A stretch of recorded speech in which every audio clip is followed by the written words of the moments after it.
The following is an M2M Datasmart Webinar recorded on October 2nd, 2019. Good afternoon, everyone. Thank you for attending our webinar on the FMCSA public meeting and the insights I got from attending that session. It was held in Washington, D.C. on September 6th. The meeting lasted probably 5 hours, and we were able to learn a couple of things by attending that I wanted to share with you. This group of slides we actually took from the slides that they showed to us, and it was a public meeting, but mainly for manufacturers of ELD equipment to just come up with the latest statistics about using the ELD system in the US, and also some of the timeline for their compliance requirements. So basically, they've been doing this for a while. Through 2016 to the end of 2017, that was their phase one, and it was awareness and transition phase. And then we've been involved, since last December with this phased-in compliance phase. Several states started enforcing April 1st. Texas, where I'm located, was one of those. But California was late to the game. We went to the California Trucking Show last October and heard a presentation by Officer Darren Nelson that was one of the enforcement officers at a single station, and they were announcing that they were beginning compliance phase-in testing and requirement on October. I attended the Southwest Movers Association conference 2 weeks ago in Sugar Land, Texas, and a Lieutenant Gray from the TxDOT said, basically we're using this transition period from AOBRD on December 16th to let everyone know that we'll be in full compliance and that you must have ELDs installed and up and operating by the end of the year. And they also commented, thank goodness they didn't put it any closer to Christmas because they knew it was going to be a problem. One of the reasons that it's been delayed is this idea that you have to transfer encrypted data over FMCSA web services, and they shared some statistics about that. And basically what this showed was back in December 17th, they were getting less than 40% of the data transferred successfully. That's grown steadily, and it's been bouncing up and down around 90%. There are reasons why you might have an unsuccessful data transmission, and it could be as simple as one of your drivers in the system has one digit off in his driver's license, something like that. So we have to make sure that our driver file and truck file is accurate with the VIN number of the vehicle, the driver's CDL number, and those are fields that are not optional, but you can make a mistake. So if we ever have a data transfer services problem, we'll take care of it for you and let us know. They do say this includes email and web services transfer. We'll comment about this later, but they really don't like email. It's not real time. It doesn't allow the officer to see the log in his cab. And it's just not reliable, particularly with drivers on the road. So they're going to, although it'll stay in the rules and they're not going to change the rules, part of the Q&A guidance was that they will not continue that. Here they're talking about monthly inspections of vehicles on the road. And this seems to go up and down a little bit with seasonality from a low of 250,000 to right now averaging around 300,000. But of those, less than 40,000 are having to use the FMCSA web services to transfer data. You'll see in our ELD app that you can show the compliance officer your log. He can thumb through the last 8 days worth of logs. If they look realistic to him, that's probably all there is to it. If there is some question, he might ask for an FMCSA data transfer. And Officer Darren Nelson told me in that case, all he wanted to see in the comment file was his badge number, which I'm sure would be given to your driver. So this just shows, again, a way of looking at that same data in a different way, that about 14% of inspections result in a request to transmit the data, but that's hugely up from November a year ago. So over the past year, that's increased from 8% to 14%. So another comment that was made in Sugar Land by Lieutenant Gray of the TxDOT was, we're going to give your driver some months to become good at using the system and understanding how to use it, and they can certainly call people like me in technical support for help, but we do expect you to know how to use this successfully, and we need to make sure that all our drivers are trained. The AOBRD system transitions in phase 3, and that stands for Automatic Onboard Recording Devices. And those were the 395.15 standard that came out as early as 1988. Before the term integral synchronization with the engine meant much, because most trucks didn't have engine computers. Today they do. They didn't even appear in cars until 1996.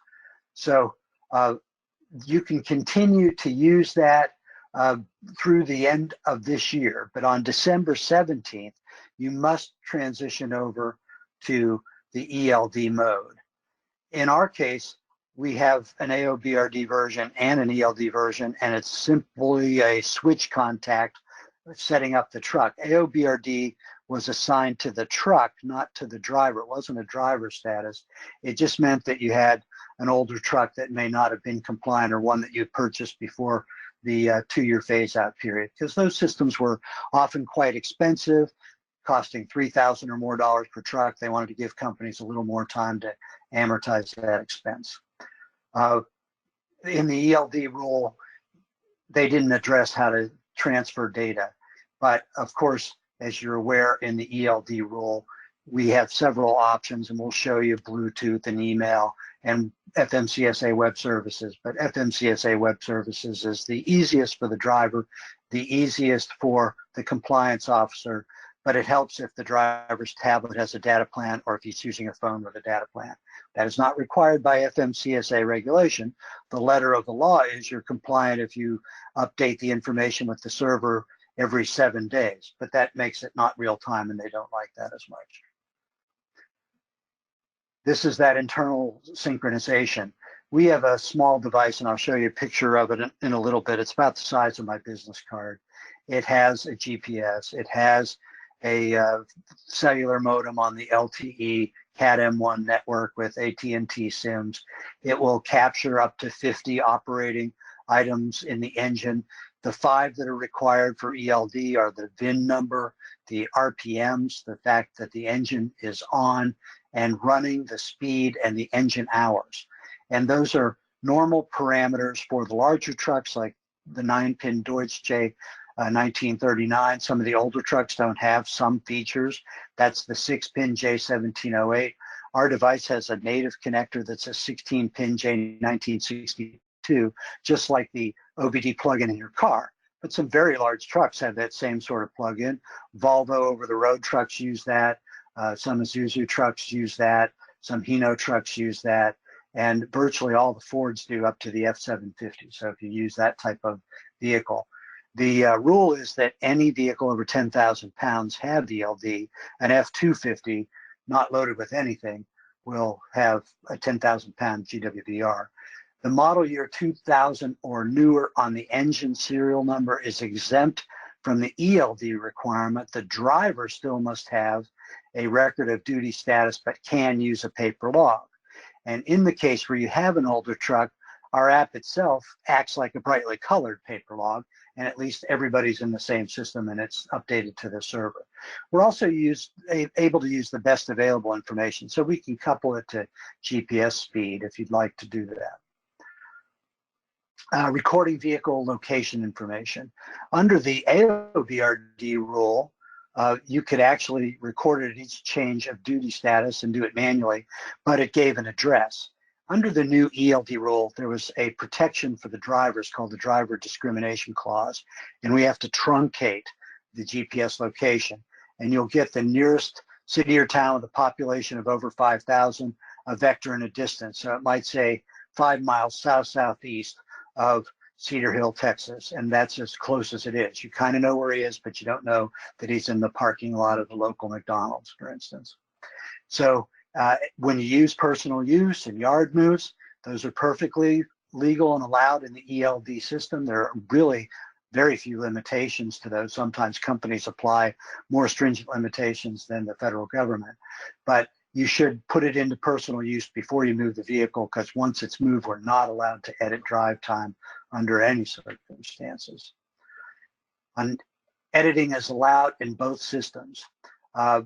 primarily under the AOBRD rules, you couldn't reduce driving time. You can't do that with the ELD rules, but the logs were not annotated to reflect that they had been edited. In the ELD system, you'll get a little asterisk and it just said edited entry, and you're allowed to put a reason. The reason can be something very simple: forgot to log off, improper status selected. We have a drop-down menu of the reason and then the comment. The closest thing that's kind of short that the driver doesn't have to type much is good. But basically, even if you've been in driving time all weekend and the vehicle didn't move because you forgot to log off, they said just add a note to the log that said forgot to log off at the beginning of that time period and at the end of that time period. They don't use our algorithms for determining compliance. They have their own. That will flag the officer to ignore that time and calculate the 34-hour reset as it normally should have been. So although they don't allow editing drive time, all involved know that people are going to be making mistakes in the near future. They gave us a contact name at the DOT to use for questions about compliance and web service transfers. There's lots of error codes. Like I say, most go through successfully. If there is one that did not, it's probably a simple reason that we can correct just with a few keystrokes, editing driver information in the back of the app. Just to give you a little history of this, the MAP 21 legislation passed by Congress in December 15th contained this clause with a 2-year phase-in for ELD. And MAP 21 was a huge infrastructure bill that funded all the highways. The FMCSA standard 390.5 defines the gross vehicle weight at 10,001 pounds. So that's the new definition. That's a change from AOBRD. It used to be 26,000 pounds. Full enforcement began April 1st in most of the US. California and Washington waited until October. I've even heard, lately at this conference I attended in Texas that they're going to become more fully demanding of compliance in December. And that's when the AOBRD phase out is changing. The use of that system won't be allowed the next morning, but it's easy to fix with us. We have equipment in stock. We can ship overnight. We can get your drivers on. Don't wait for the last minute because that's just going to be difficult for everyone. And it is near the holidays. No HOS rules changed with ELD. Nothing has really changed in the regulatory front for a decade, and they made this comment at the public meeting that we're not rewriting the rules, and they give Q&A guidance for interpretation of some of those rules, and I'll have some more comments about that. There are people that are exempt from using ELDs. Amazon has applied, and their application is under consideration, but the Federal Register publishes lists of 20 to 30 organizations at a time that have been denied an exemption because it doesn't increase the public safety.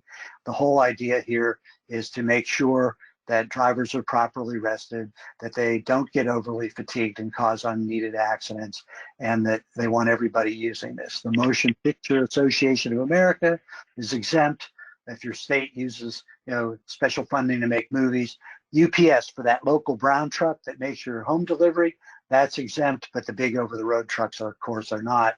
And even the Truck Renting and Leasing Association, there is a clause in the ELD rule that says if you have an ELD malfunction, you have up to 8 days to replace it or get it fixed or replaced, and you can use paper logs for that 8-day period.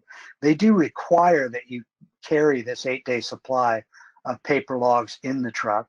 You should also have a little manual. We do a quick reference guide for how to activate all the features in the app and what to do to respond to an officer's inquiry. That's all included. We like to include our cell numbers for the tech support staff, so if they have a question that they can call us. So that's required paperwork. So yes, if you rent a truck for the first 8 days, you can use a paper log. Our device can plug in the moment you pick it up from Penske. So that's not a problem, but you do have that little 8-day window to get compliant. And we will take paper logs. People send me a picture of them on their iPhone, and I will enter their paper log as an electronic record just so they're caught up when their vehicle is fully integrated into their fleet. Here's that picture I mentioned that shows the cable assembly and the engine bus monitor along with my business card so you can get an idea of the size of all this stuff. But basically, You plug it into the 9-pin Deutsch connector of the truck. That will power the device. You'll see flashing lights on the side. It'll flash red until it gets a cellular connection and downloads the GPS ephemeris. After it's working properly, it will flash green. Then we connect it to the software with Bluetooth LE. That's very straightforward and simple.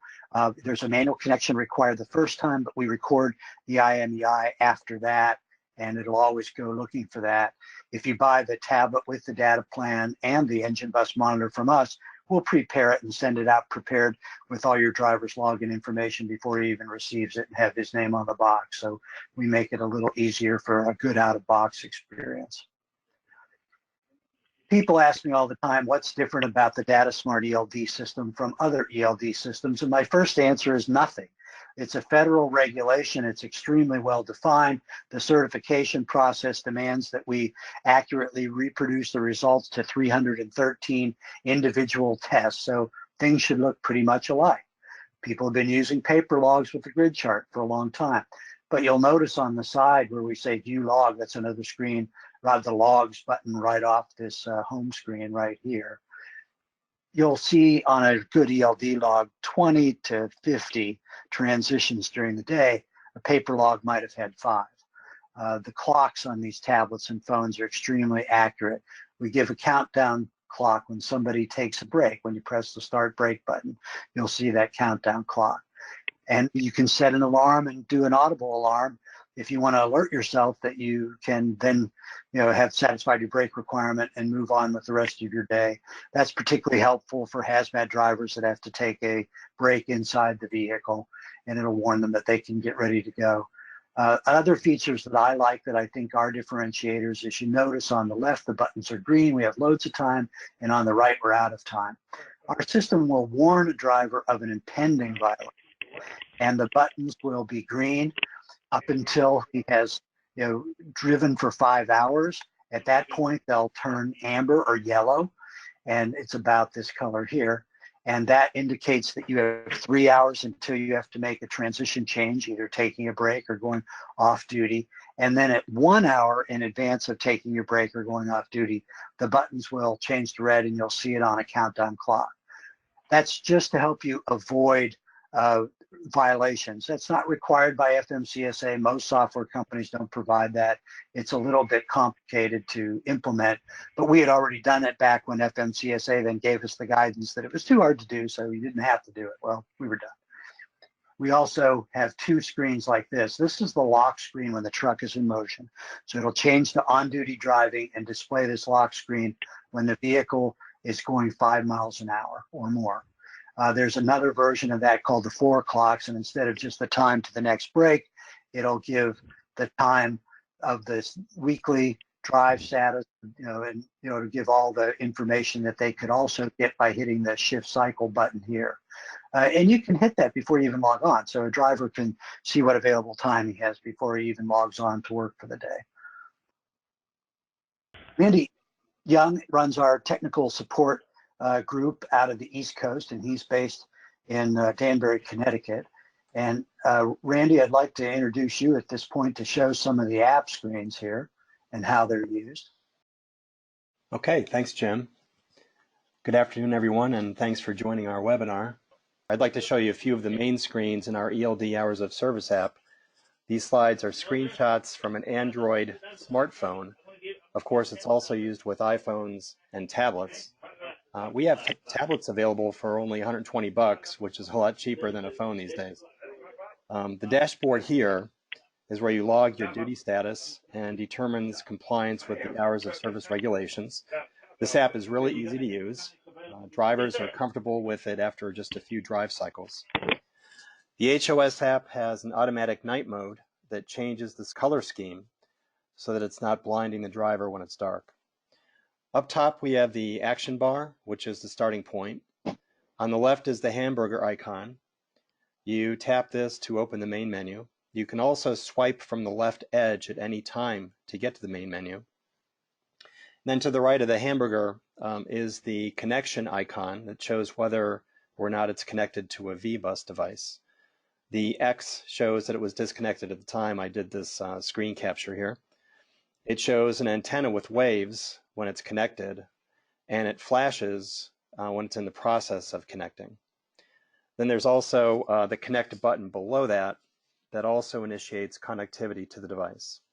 Then to the right of that are the refresh and logout buttons. Then the big button down below that, the driver taps that to change their driving status, and the different statuses are shown as buttons. So the driver just hits one of the buttons and then hits save. So it's really fast and easy to change their status. And you can see that it shows the driver, the vehicle, the trailer names to the right. Below that, the time remaining until the mandatory break. And as Jim mentioned, the color changes from green to yellow when the break approaches within 3 hours, and then red when it's within 1 hour of a hard stop to visually alert the driver. The start brake button below that allows the driver to set the brake type and set an alarm. The recap button shows hours worked over the past week. The options button opens up a new screen of buttons, which we'll show next.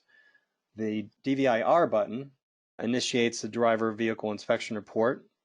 This has a complete list of potential service items and checkpoints. There's a pass all button if everything is known to be okay, which saves time. The driver can also take photos, and he can simply talk about inspection items. The app converts talk to text, so the DVR can be easily completed in a minute or two.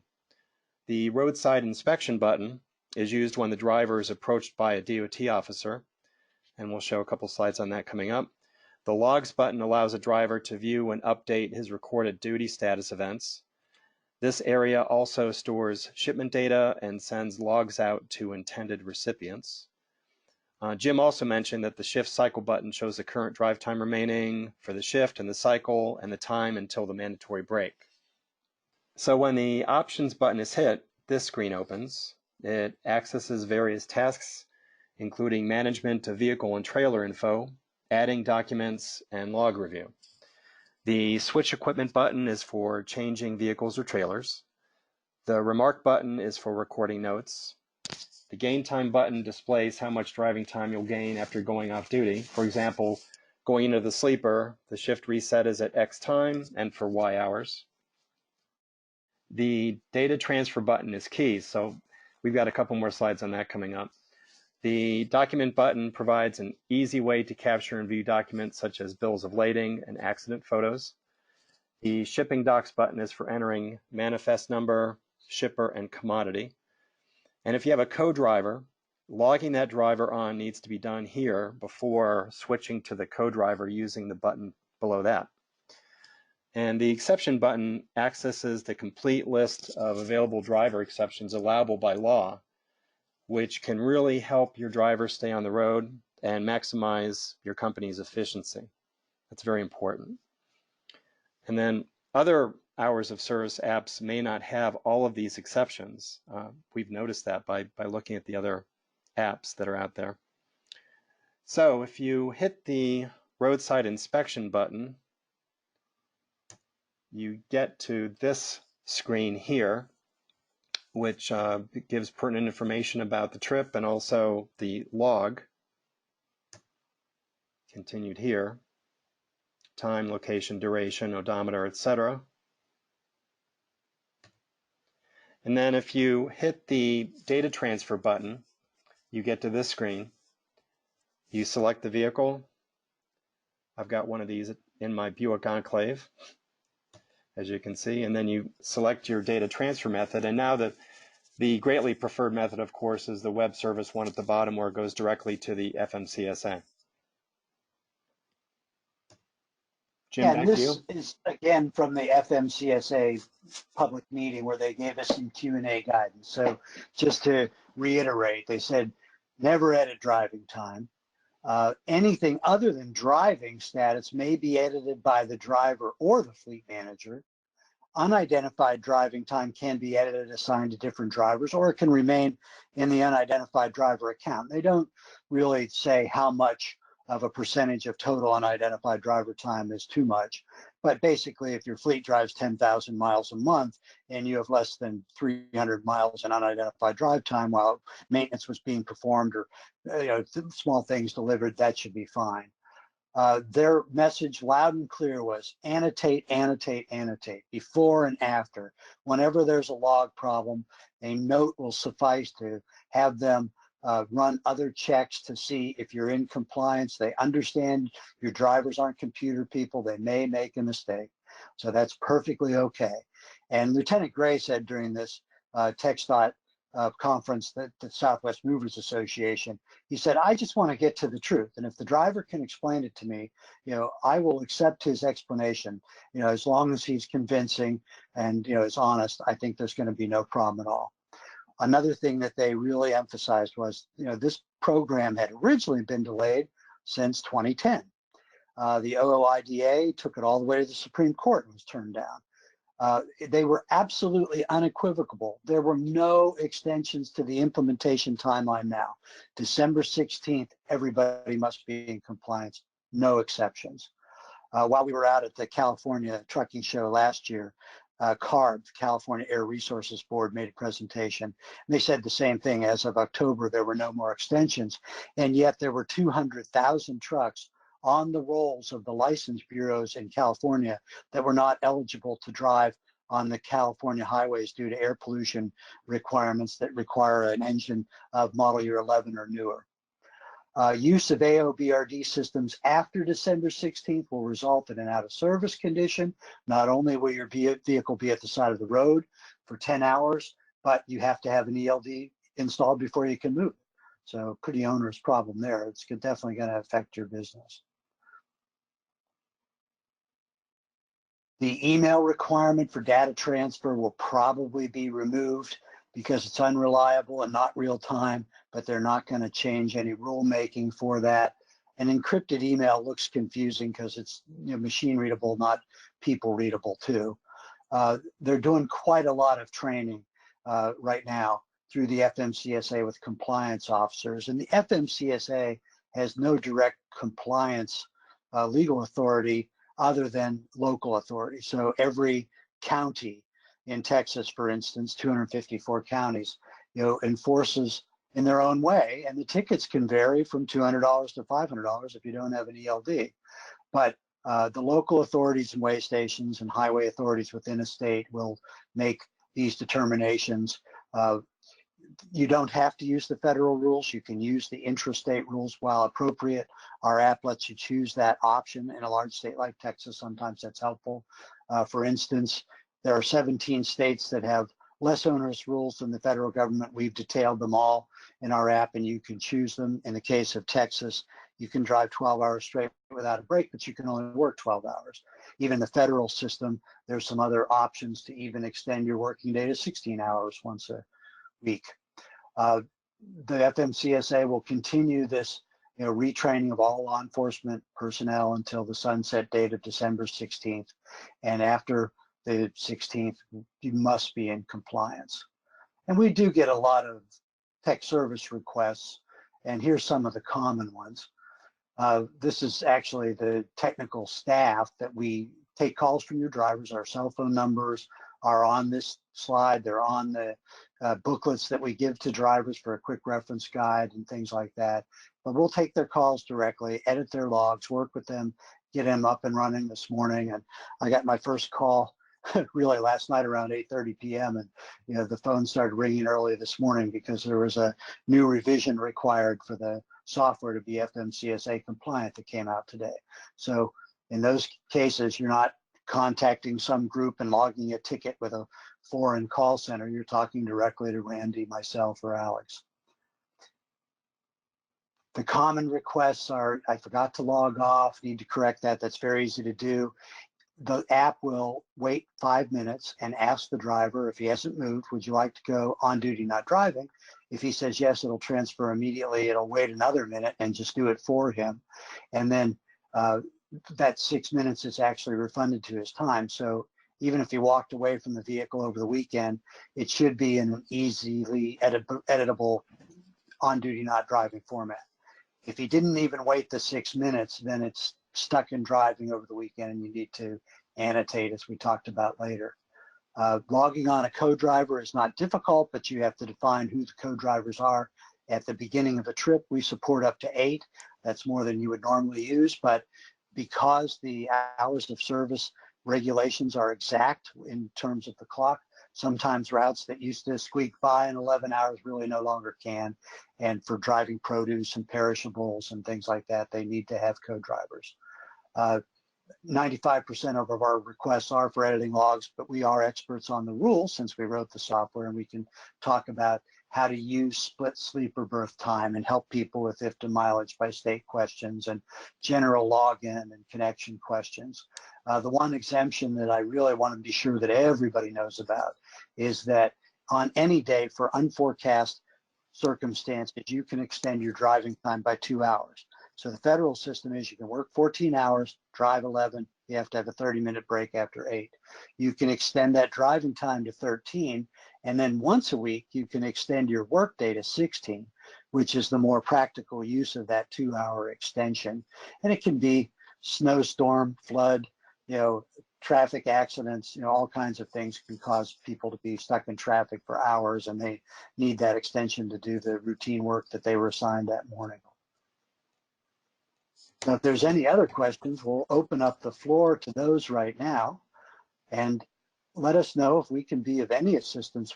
It is important that you know that December 16th is the deadline. We have to have everybody up and running by then. We can react quickly to your needs and requirements and would be more than happy to help. If there are no questions, thank you all for joining, and we appreciate your attendance.